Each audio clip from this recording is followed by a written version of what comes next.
Hey friends, welcome back to our channel. My name is Lynn Allure. If you're new here, hi, hello, and welcome to another episode of the Millionaire Routine series. Now, if you've never watched any of these videos before, then you might be like, oh my gosh, why do you have to say the word millionaire? Are you trying to brag or flex? And the answer is absolutely not. These videos are simply for educational, motivational, and inspirational purposes only. I promise you, I come in peace, and I just want you to do good, friend. So if this video can be of any help, I'm more than happy to do so. Hit the thumbs up if you enjoy videos like this because they really help with the algorithm and they let me know which kind of videos you all like to see on my channel. So today's video, I'm going to be taking you through some steps I like to take to reset my new year. So let's get into it. One of the steps I like to take whenever I'm doing a major reset, whether that's at the beginning of the year or right before a seasonal change, is I prefer to declutter my closet and just kind of reorganize it again. This is just to make sure that I'm getting rid of old clothing I don't wear that's just taking up space in my closet. I'm reminded of clothing that I had that I forgot I had, maybe because it's been hiding behind a larger piece of clothing, or it's just in an area that I don't tend to look at much. And then I can also donate clothing that is in great condition, but maybe just doesn't fit me anymore, or it doesn't fit my style anymore. I like to declutter in sections because it helps me to stay organized, and I just basically separate them into piles of what I'm going to be keeping and what I'm going to donate. I keep the clothing that I'm going to keep on the hangers, and the clothing that I'm going to donate, I take off the hangers, fold them up, and put into a bin.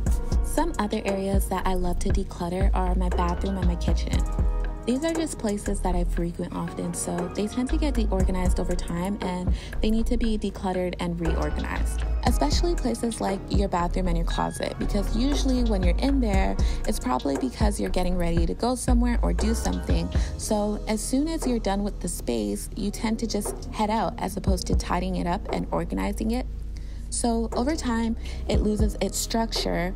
And it's just really great to be able to reset, regroup, find homes for everything, and throw out all the things that you no longer need and are simply just taking up space. In the process, I love to do a nice deep clean because that always resets the vibe in a space, and it's also so therapeutic. So I love to do a nice deep clean while I'm reorganizing and decluttering. Just a side note, don't feel pressure to finish everything in one day. I actually did all of the steps in this video over the course of about 2 or 3 days. You don't want to feel anxious or overwhelmed when you're decluttering because the entire process is supposed to be very calm and therapeutic. So that's just something to keep in mind. Don't put so much pressure on yourself to complete everything all at once. Small progress is still progress. So next, we are going to be putting away the Christmas tree.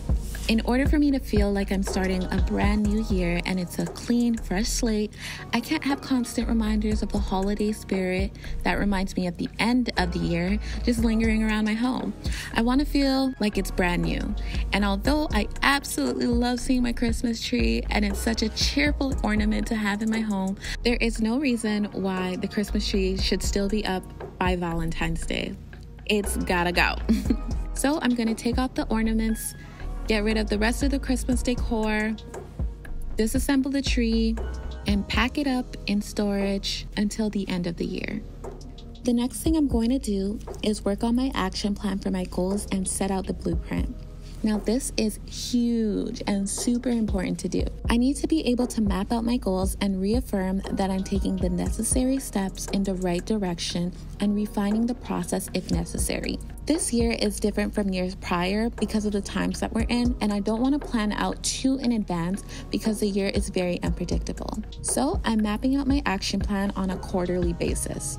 Of course, my Good Girls Gone Boss family is definitely on my blueprint and on my vision board, and I'm constantly thinking about ways to add more value and more resources that'll effectively help people reach their financial goals. It simply aligns with my purpose and is truly one of the best things I've ever created. So it constantly comes up whenever I'm mapping out my goals. By the way, if you aren't already in the Good Girls Gone Boss Society, definitely click the link down below to join because enrollment closes at the end of this month. Hopefully when you're watching this, enrollment is still open, but if it's not, just join the waiting list and eventually it'll open up again. Next, I'm doing a digital cleanup. I'm deleting emails and unsubscribing from email lists that I don't know how or when I joined. I'm deleting pictures off of my phone that are duplicated or have been already backed up, and I'm deleting files on my computer that I don't need. I just want to know, does anyone else get such a thrill out of hearing that trash bin sound when you delete files off of your MacBook? Please let me know that I'm not the only one, because that sound makes me so happy, and I just need to know that I'm not alone here. Another form of digital declutter that is so necessary is a social media cleanse.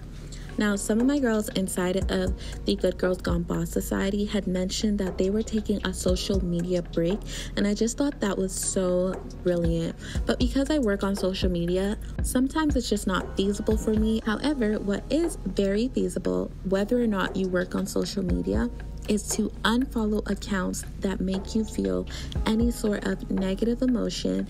And if it's someone that you don't want to unfollow because you have a personal relationship with them, but their content still kind of makes you cringe, you can just mute them and their content won't show up on your feed or your timeline. The best part about that is that they won't even know that you muted them. So there's no beef. No beef, no drama. So at the end of the night, we're going to do some self-care, and then also do some deep prayer. Now, these are some things that I do on a regular basis and aren't necessarily exclusive to a reset routine, but I think it's very necessary to mention that throughout it all, you should be taking care of yourself and making sure that you're taking pride of your mind, body, and soul, and the amazing machine that is you, as well as praying to God, praying to your God, your higher power, and just thanking them for constantly being by your side and watching over you, and asking them to continue to guide your life and use you for good. So this year, I am praying that God continues to bless my life and watch over me, and I'm praying for every single person who's watching this video. I pray that you continue to receive blessings and miracles in your life this year and many more years to come. So that basically sums up my New Year's reset routine, and I would love to know what you all do in your reset routine that helps you to have a wonderful, dynamic, and productive year. Let me know down in the comments. I love you all so much. Love you to the moon and back. Be true to you. Mwah. Bye.